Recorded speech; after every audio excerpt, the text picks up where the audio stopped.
प्रणाम आप सभी को। मेरा नाम रोशन है। दोस्तों, आज मैं आपके लिए लेकर आया हूँ मानसरोवर भाग 8 से मुंशी प्रेमचंद जी की लिखी एक बहुत ही लोकप्रिय कहानी जिसका शीर्षक है विमाता। तो आइए शुरू करते हैं कहानी का पाठ। स्त्री की मृत्यु के 3 ही मास बाद पुनर्विवाह करना मृतात्मा के साथ ऐसा अन्याय और उसकी आत्मा पर ऐसा आघात है जो कदापि क्षम्य नहीं हो सकता। मैं यह कहूँगा कि उस स्वर्गवासिनी की मुझसे अंतिम प्रेरणा थी, और न मेरा शायद यह कथन ही मान्य समझा जाए कि हमारे छोटे बालक के लिए माँ की उपस्थिति परमावश्यक थी। परंतु इस विषय में मेरी आत्मा निर्मल है और मैं आशा करता हूँ कि स्वर्गलोक में मेरे इस कार्य की निर्दय आलोचना न की जाएगी।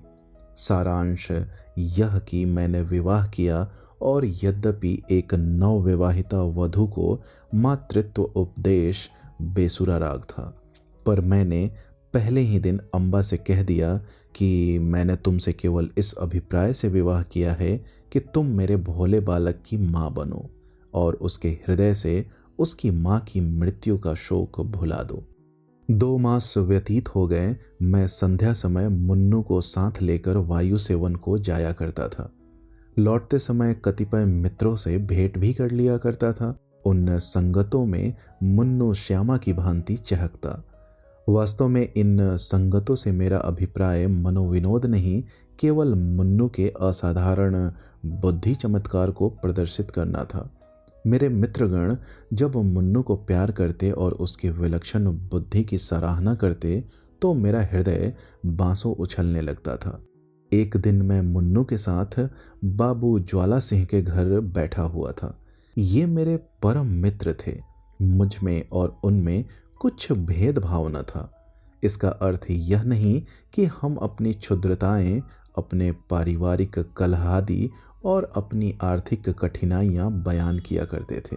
नहीं, हम इन मुलाकातों में भी अपनी प्रतिष्ठा की रक्षा करते थे और अपनी दुर्वस्था का जिक्र कभी हमारी जबान पर न आता था। अपनी कालिमाओं को सदैव छिपाते थे। एकता में भी भेद था और घनिष्ठता में भी अंतर। अचानक बाबू ज्वाला सिंह ने मुन्नू से पूछा, क्यों, तुम्हारी अम्मा तुम्हें खूब प्यार करती है ना? मैंने मुस्कुराकर मुन्नू की ओर देखा। उसके उत्तर के विषय में मुझे कोई संदेह न था।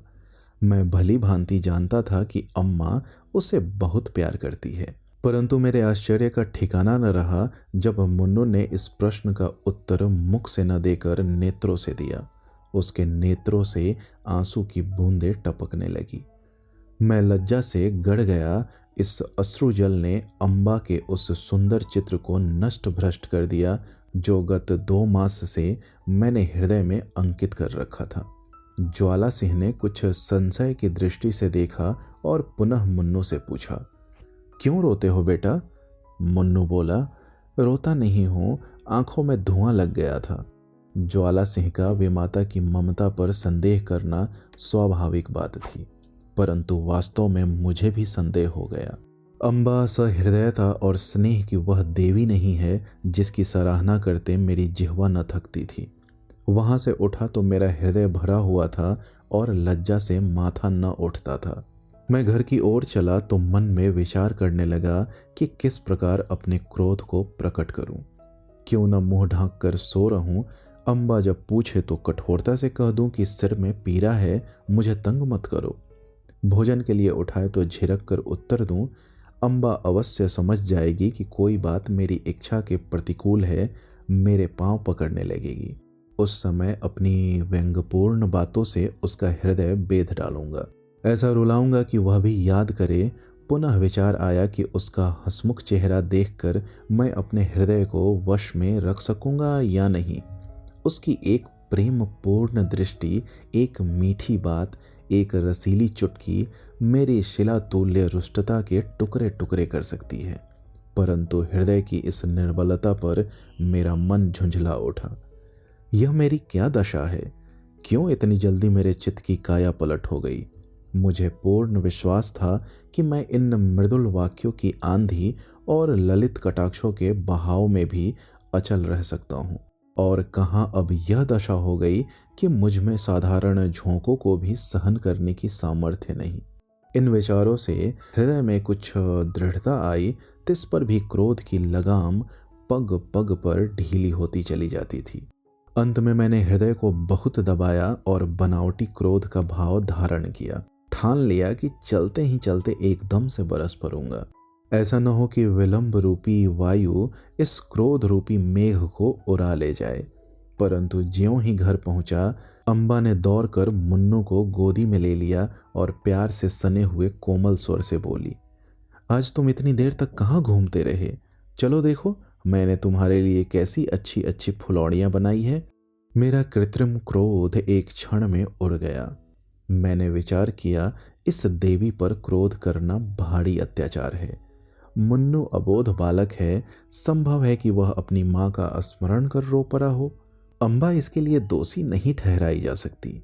हमारे मनोभाव पूर्ण विचारों के अधीन नहीं होते, हम उनको प्रकट करने के निमित्त कैसे कैसे शब्द गढ़ते हैं, परंतु समय पर शब्द हमें धोखा दे जाते हैं और वे ही भावनाएं स्वाभाविक रूप से प्रकट होती हैं। मैंने अम्बा को न तो कोई व्यंग्यपूर्ण बातें ही कही और न क्रोधित हो मुंह ढांक कर सोया ही, बल्कि अत्यंत कोमल स्वर में बोला, मुन्नू ने आज मुझे अत्यंत लज्जित किया। खजांची साहब ने पूछा, तुम्हारी नई अम्मा तुम्हें प्यार करती है नहीं? तो ये रोने लगा। मैं लज्जा से गर गया। मुझे तो स्वप्न में भी यह विचार नहीं हो सकता कि तुमने इसे कुछ कहा होगा, परंतु अनाथ बच्चों का हृदय उस चित्र की भांति होता है जिस पर एक बहुत ही साधारण पर्दा पड़ा हुआ हो। पवन का साधारण झोंका भी उसे हटा देता है। ये बातें कितनी कोमल थी, तिस पर भी अम्बा का विकसित मुखमंडल कुछ मुरझा गया। वह सजल नेत्र होकर बोली, इस बात का विचार तो मैंने यथासाध्य पहले ही दिन से रखा है, परंतु यह असंभव है कि मैं मुन्नू के हृदय से माँ का शोक मिटा दूं। मैं चाहे अपना सर्वस्व अर्पण कर दूं, परंतु मेरे नाम पर जो सौतेलेपन की कालिमा लगी हुई है वह मिट नहीं सकती। मुझे भय था कि इस वार्तालाप का परिणाम कहीं विपरीत न हो, परंतु दूसरे ही दिन मुझे अम्बा के व्यवहार में बहुत अंतर दिखाई देने लगा। मैं उसे प्रातः सायंकाल प्रयत्न मुन्नू की ही सेवा में लगी हुई देखता, यहाँ तक कि उस धुन में उसे मेरी भी चिंता न रहती थी।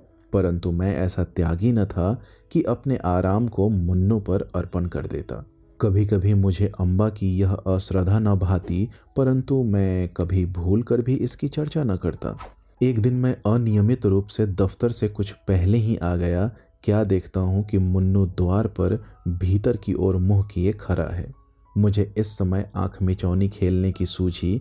मैंने दबे पांव पीछे से जाकर उसके नेत्र मूंद लिए, पर शोक उसके दोनों गाल अश्रुपूरित थे।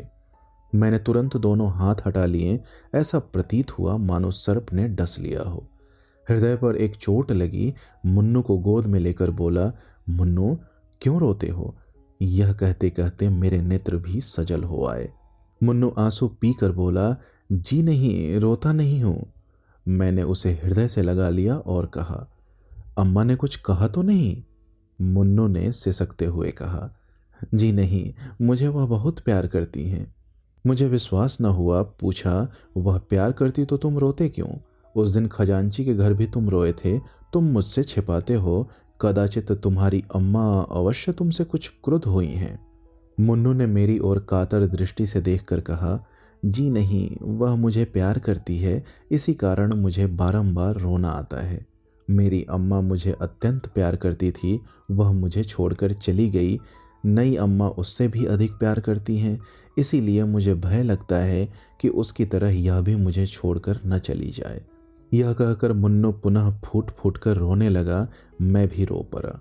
अम्बा के इस स्नेहमय व्यवहार ने मुन्नू के सुकोमल हृदय पर कैसा आघात किया था। थोड़ी देर तक मैं स्तंभित रह गया। किसी कवि की यह वाणी स्मरण आ गई कि पवित्र आत्माएं इस संसार में चिरकाल तक नहीं ठहरती। कहीं भाभी ही इस बालक की जिह्वा से तो यह शब्द नहीं कहला रही है। ईश्वर न करे कि वह अशुभ दिन देखना पड़े। परंतु मैंने तर्क द्वारा इस शंका को दिल से निकाल दिया। समझा कि माता की मृत्यु ने प्रेम और वियोग में एक मानसिक संबंध उत्पन्न कर दिया है और कोई बात नहीं है। मुन्नू को गोद में लिए हुए मैं अम्बा के पास गया और मुस्कुराकर बोला, इनसे पूछो क्यों रो रहे हैं। अम्बा चौंक पड़ी, उसके मुख की कांति मलिन हो गई। बोली, तुम्हें पूछो। मैंने कहा, यह इसलिए रोते हैं कि तुम इन्हें अत्यंत प्यार करती हो और इनको भय है कि तुम इनकी माता की भांति इन्हें छोड़कर न चली जाओ। जिस प्रकार गर्द साफ हो जाने से दर्पण चमक उठता है, उसी भांति अम्बा का मुखमंडल प्रकाशित हो गया। उसने मुन्नू को मेरी गोद से छीन लिया और कदाचित यह प्रथम अवसर था कि उसने ममतापूर्ण स्नेह से मुन्नू के पांव का चुंबन किया। शोक, महाशोक। मैं क्या जानता था कि मुन्नू की अशुभ कल्पना इतनी शीघ्र पूर्ण हो जाएगी। कदाचित उसकी बाल दृष्टि ने होनहार को देख लिया था। कदाचित उसके बाल श्रवण मृत्युदूतों के विकराल शब्दों से परिचित थे। 6 मास भी व्यतीत न होने पाए थे कि अम्बा बीमार पड़ी और इन्फ्लुएंजा ने देखते देखते उसे हमारे हाथों से छीन लिया। पुनः वह उपवन मरुतुल्य हो गया, पुनः वह बसा हुआ घर उजड़ गया। अम्बा ने अपने को मुन्नू पर अर्पण कर दिया था। हाँ, उसने पुत्र स्नेह का आदर्श रूप दिखा दिया। शीतकाल था और वह घरी रात्रि शेष रहते ही मुन्नू के लिए प्रातःकाल का भोजन बनाने उठती थी। उसके इस स्नेह बाहुल्य ने मुन्नू पर स्वाभाविक प्रभाव डाल दिया था। वह हठीला और नटखट हो गया था। जब तक अम्बा भोजन कराने न बैठे, मुंह में कौर न डालता, जब तक अम्बा पंखा न झले, वह चारपाई पर पाँव न रखता। उसे छेड़ता, चिढ़ाता और हैरान कर डालता। परंतु अम्बा को इन बातों से आत्मिक सुख प्राप्त होता था। इन्फ्लुएंजा से कराह रही थी, करवट लेने तक की शक्ति न थी, शरीर तवा हो रहा था, परंतु मुन्नू के प्रातःकाल के भोजन की चिंता लगी रहती थी। हाय, वह निस्वार्थ मातृस्नेह अब स्वप्न हो गया। उस स्वप्न के स्मरण से अब भी हृदय गदगद हो जाता है। अम्बा के साथ मुन्नू का चुलबुलापन तथा बाल क्रीड़ा विदा हो गई। अब वह शोक और नैराश्य की जीवित मूर्ति है। वह अब भी नहीं रोता। ऐसा पदार्थ खोकर अब उसे कोई खटका, कोई भय नहीं रह गया। दोस्तों, उम्मीद करता हूँ यह कहानी आपको पसंद आई होगी। ऐसी ही ढेरों कहानियाँ सुनने के लिए आप हमारे चैनल से जुड़े रहें। बहुत बहुत धन्यवाद।